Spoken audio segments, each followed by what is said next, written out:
Tonight on Reporting Scotland, the battle for Brexit. Scottish ministers formally declare they can't support the bill to withdraw from the EU. Taggart actor John Meekie pays tribute to his daughter Luella, who was found dead at a music festival. Finding Neymar, the fans on the hunt for PSG's £200 million man in Glasgow. Well, you've got Neymar, you've got Cavani, you've got Draxler, you've got Lucas, you've got Pastore, who's injured, you've got Verratti. I mean, it can only go one way, and that's the Paris Saint-Germain way. Also on the programme, loving the Lenzie life. East Dunbartonshire is the best place in Britain to live for women. So does that go for men too? Without question. Without question, that's right. Both say the same thing. We're just in for a quiet life. Good evening. The UK and Scottish governments are squaring up for a battle over Brexit. Today, Scottish ministers formally declared they couldn't support the bill to withdraw from the EU because they claimed it would subvert devolution. The Scottish Secretary, David Mundell, described that accusation as nonsense. This from our political editor, Brian Taylor. From the food we eat to the air we breathe. Aberdeenshire farmer Roddy Cato knows the importance of rules, laws. He doesn't much care who decides, but he wants a system that's tailored to Scotland. It has to be made up for the country it is meant for. Now, I would want a policy designed for Scotland because the Scottish agriculture is completely different from England. Other areas potentially affected include fisheries, scientific research and cooperation against crime. The European Union currently makes laws for all member states, including the UK. After Brexit, those laws would be transferred to Westminster for the UK government to adopt or change. But many EU laws covering devolved issues are already implemented by the Scottish Parliament. Scottish ministers say those powers should go straight to Holyrood. UK ministers say their plan is sensible, that after Brexit the UK will still need a common legal framework to help farmers, trade and industry, that they're prepared to consider which powers should later be shared or devolved entirely. Scottish ministers, frankly, don't trust those assurances. They want guaranteed devolution now, plus a negotiated deal over a common UK legal framework. This bill makes that much more difficult, not least because the EU withdrawal bill appears to represent a deliberate decision by the UK government to use the process of Brexit as a cover for taking powers in areas of policy which are clearly within the responsibility of this Parliament. Scottish ministers want the UK bill amended. Failing that, they're planning emergency Scots laws to plug any Brexit gap. Along with the Scottish Conservative leader, the Scottish Secretary was at Cabinet in Downing Street today. He says talk of a power grab is nonsense. It's absolutely the opposite. At the end of this process, the Scottish Parliament will have all the powers and responsibilities that it has today, but it will have additional powers in terms of areas that are currently exercised in Brussels. In rural Aberdeenshire, they just want answers. They want certainty, if possible. Well, Brian joins us now from Holyrood. Brian, the UK can go ahead without Holyrood's consent. So why was this announcement today important? Yeah, they can indeed. I mean, the idea that Holyrood has to give consent was originally laid out in a convention, and the Supreme Court made pretty clear that it is just that, a convention. Westminster can ignore it. They can go ahead with the Brexit process, but you know, they don't want to. Why? Because Brexit itself has been really tough. They want to give the impression, the strong impression of consensus, of the United Kingdom coming together to go through the procedure of Brexit. They don't want a fight with the Scottish Parliament, but you know what? Right now they've got one. So how do you think this seeming impasse can be resolved? Yeah, it's tough. I mean, the Scottish Government stress that they are working with the Welsh Assembly Government, led by Labour. They stress this isn't just an SNP initiative. It's not a Scotland-England thing. They point out that the Assembly in Wales, the Welsh Government, are just as upset, if anything more upset, than the Scottish Government is about what they see as a power grab. So they're going to put forward jointly amendments to the bill at Westminster to try and tailor it in a way that they want. But you heard from David Mundell there. He regards the claims as nonsense, but you know, behind that really a quite strong rhetoric coming from both sides today, you have the offer of talks on both sides. You have the Scottish Government saying They don't want to go their own way. They want to do a deal that works across the whole of the UK. They don't want Brexit at all, but if it has to happen, they want a deal that is collaborative and cooperative. And David Mundell has tonight offered talks to try and bring that about. Thank you very much. Brian Taylor there at Holyrood. Private schools, universities and leisure centres will have to wait to find out if the Scottish Government is to levy controversial business rates on them. But it's been confirmed that from next year, children's nurseries will be exempt. Well, our business correspondent David Henderson is here to tell us more. Before we deal with the nurseries, remind us about the background to this.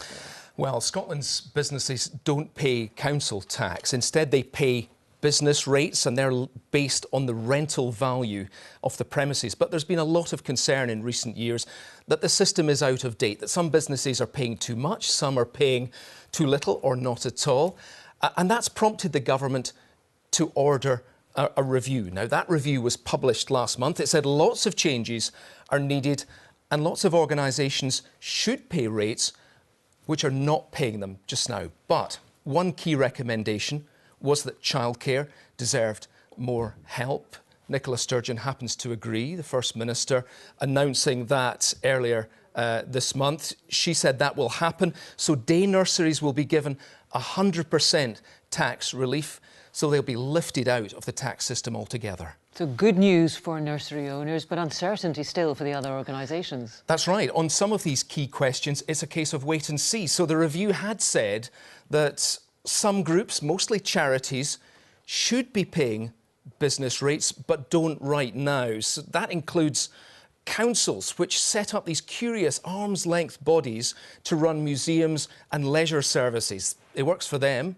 It uses charitable status. It saves them £45 million a year. The review said that should end. The review also said business rates should apply to private schools to bring them in line with state schools. And it also said that rates should apply to universities when they rent out student accommodation during the summer holidays. Well, today, the Finance Secretary, Derek Mackay, has said these changes would not be put in place for now until there has been further studies. So he's ruling nothing in. He's ruling nothing out until he knows the likely impact of these changes. David, thank you. Prosecutors say there was no evidence of crimes being committed at an orphanage where at least 400 children are thought to have been buried in an unmarked mass grave. A man arrested on suspicion of murdering the daughter of Holby City and former Taggart actor John Meekie is also being questioned on suspicion of supplying a Class A drug. The Justice Secretary has insisted policing in Scotland has strong and resilient leadership, despite the Chief Constable Phil Gormley stepping aside while complaints against him are investigated. But opposition parties at Holyrood say the single force and the Scottish Police Authority, which oversees it, are beset by problems. There have been a catalogue of failures, both at Police Scotland and the SPA, since the single force was created. One Chief Constable apparently removed by the government. Another under investigation and on leave of absence. 3 SPA chairs stepping down in 4 years. The past year we have seen critical report after critical report, which has culminated in the vacuum of leadership we are now facing. Is it a disgrace that Scotland's police force has reached this state of affairs under the SNP's watch? Well, our political correspondent Glenn Campbell is at Holyrood. Glenn, what is the Justice Secretary saying in response to those criticisms? That there will be no gap in the leadership at the Scottish Police Authority while a new chair and chief executive are sought. And when it comes to Police Scotland, that its success is not dependent on any one individual. The Justice Secretary says he respects the decision of Chief Constable Phil Gormley to take special leave from the force while allegations of misconduct against him are under investigation. Mr. Gormley denies those allegations and says he intends to return to his post. In the meantime, in acting charge, Deputy Chief Constable Ian Livingston, and he's scrapped plans for retirement to take over the reins at Police Scotland, and as a result, the Justice Secretary has heaped praise on him. Livingston is a very able and experienced officer who commands the respect of that workforce. He's also part of a strong and resilient leadership team within Police Scotland. The Justice Secretary also rejected Conservative calls for the merger of British Transport Police with Police Scotland to be put on hold. He said it was very premature to suggest that that might be impacted by the absence of the Chief Constable. He's also said that he's not unsympathetic to the idea that Parliament, that MSPs, might have a role in appointing the new chairman of the Scottish Police Authority. Thank you very much, Glenn. An investigation is underway after a 14-year-old girl was found dead in a park in North Ayrshire. Celtic start their Champions League campaign in a little over an hour's time there. Now, sometimes it's hard to be a woman. Now, the Edinburgh Trams inquiry has heard of the concerns about the financial risks of signing the Trams contract back in 2007. A former strategic projects manager said he felt there was not a full understanding of the contract and the potential problems. Stephen Godden reports. It was a major construction project through the centre of one of the UK's largest cities. Thank you, my lord. Mr. Fraser, the next 10 years on, in front of the Trams inquiry, the council's tram coordinator in 2007 recalled his concerns. The timetable for utility work was slipping. Fewer than 10% of designs had been approved. Financially risky, he felt, within an untested fixed-price contract being negotiated by arm's-length body TIE. We hadn't seen the documentation. We had to rely upon advice from TIE. I've got to say that I found that slightly uncomfortable because of the weight and the importance of these matters in terms of such a large multi-million-pound contract. Given his concerns about the potential impact of changes in design and scope, Mr. Fraser included a £25 million contingency in a draft report he prepared for councillors. It was, he said, a figure that TIE were unhappy with, and having been told by his council boss that his report was too expansive, he was asked to compress it. Did compressing the report affect the inclusion of the £25 million figure?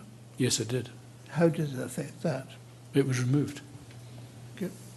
His preferred experts having been overlooked, Mr. Fraser told the inquiry an independent review of the contract fell short in terms of risk assessment. As for the view put to councillors who would decide on the business case that the risk had largely been transferred from the public to the private sector. Maybe I'm just a sceptic, but I still couldn't quite see it. I couldn't understand it. And I understood it was being said, but I've got to say that it's difficult to believe. The Trams inquiry before Lord Hardy continues tomorrow. Stephen Godden reporting Scotland, Edinburgh. And on that transport theme, high-speed rail is up and running in Scotland. Not the trains though, just the rail. Because for the first time in the UK, researchers at Heriot-Watt University in Edinburgh are testing a stretch of German high-speed track. Now a reminder of tonight's main news. The UK and Scottish governments have squared up for a battle over Brexit. Today, Scottish ministers formally declared they couldn't support the bill to withdraw from the EU because they claimed it would subvert devolution. The Scottish Secretary, David Mundell, described that allegation as nonsense. And there are now 1,000 British troops helping with the relief effort after Hurricane Irma left a trail of destruction in the Caribbean. It follows earlier criticism that Britain had not been quick enough to react to the humanitarian crisis. The Foreign Secretary, Boris Johnson, is travelling to some of the British overseas territories in the region. And that's Reporting Scotland. Our next main bulletin is just after the 10 o'clock news. Join us for that if you can. Until then, from all the team, good evening.